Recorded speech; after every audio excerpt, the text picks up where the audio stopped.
Bismillahirrahmanirrahim. Bismillahirrahmanirrahim. Allahumma sholli ala Sayyidina Muhammad wa ala Sayyidina Muhammad. Assalamualaikum warahmatullahi wabarakatuh. Sahabat seiman yang dirahmati Allah Subhanahu wa Ta'ala. Dalam video kali ini akan menayangkan kisah Usama bin Zaid, sang panglima Islam termuda. Sebelum kita lanjut, jangan lupa klik subscribe, biar channel Sang Penerang giat membahas cerita-cerita Islam lainnya. Kisah Usama bin Zaid, sang panglima Islam termuda. Sejarah Islam mencatat sejumlah panglima perang terhebat sepanjang masa. Salah satunya adalah Usama bin Zaid. Usama merupakan panglima Islam termuda, sekaligus panglima terakhir yang ditunjuk langsung oleh Rasulullah Shallallahu Alaihi Wasallam. Tahukah Anda bahwa ia mulai memimpin perang pada usia 18 tahun? Kisahnya seperti ini. Pada saat Rasulullah Shallallahu Alaihi Wasallam sakit, para musuh sengaja memanfaatkan keadaan. Mereka mengancam kekuatan Islam dengan membuat gejolak di perbatasan Syam.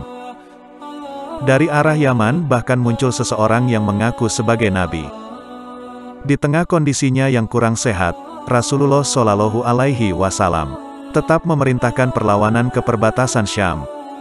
Dia juga menulis surat-surat perintah untuk membasmi nabi palsu tersebut. Baginda Nabi menunjuk Usama sebagai panglima perang di perbatasan Syam. Ia pun membawahi sahabat lainnya, termasuk Umar bin Khattab. Beberapa sahabat mempertanyakan keputusan tersebut. Alasannya karena ada banyak sahabat senior dalam pasukan, seperti Sa'ad bin Waqqas, Said bin Zaid, Abu Ubaidah bin Jarrah, dan lainnya. Mereka dianggap lebih pantas memimpin pasukan.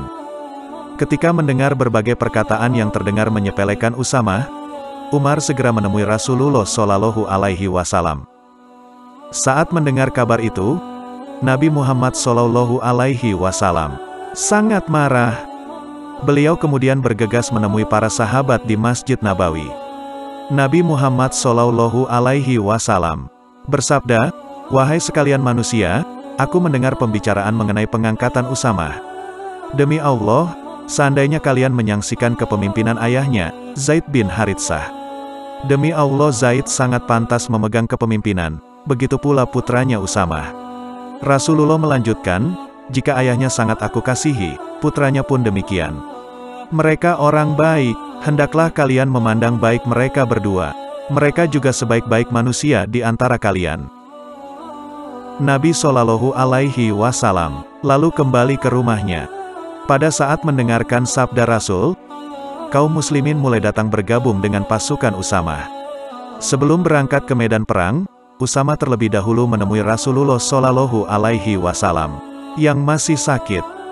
Ketika sang panglima termuda mencium wajah beliau, Rasul tak mengatakan apapun selain mendoakan sekaligus mengusap kepala Usama. Belum jauh pasukan bergerak, kabar wafatnya Rasulullah Shallallahu Alaihi Wasallam datang, sehingga Usama menghentikan laju pasukannya. Selanjutnya, ia bersama Umar dan Abu Ubaidah bergegas ke rumah sang Nabi. Melalui musyawarah yang masih diliputi kesedihan, kaum muslimin sepakat mengangkat Abu Bakar As-Siddiq sebagai khalifah menggantikan Rasulullah Shallallahu Alaihi Wasallam.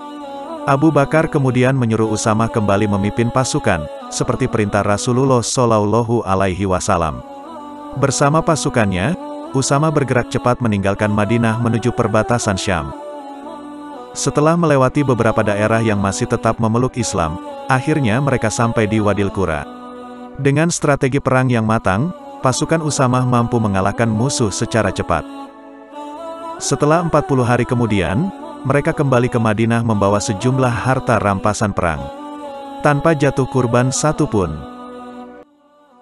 Sejak saat itu, putra Ummu Aiman tersebut disegani oleh para sahabat.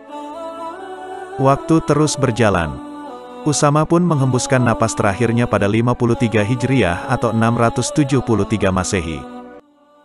Selama hidupnya, ia telah dedikasikan untuk membela Allah Subhanahu wa Ta'ala.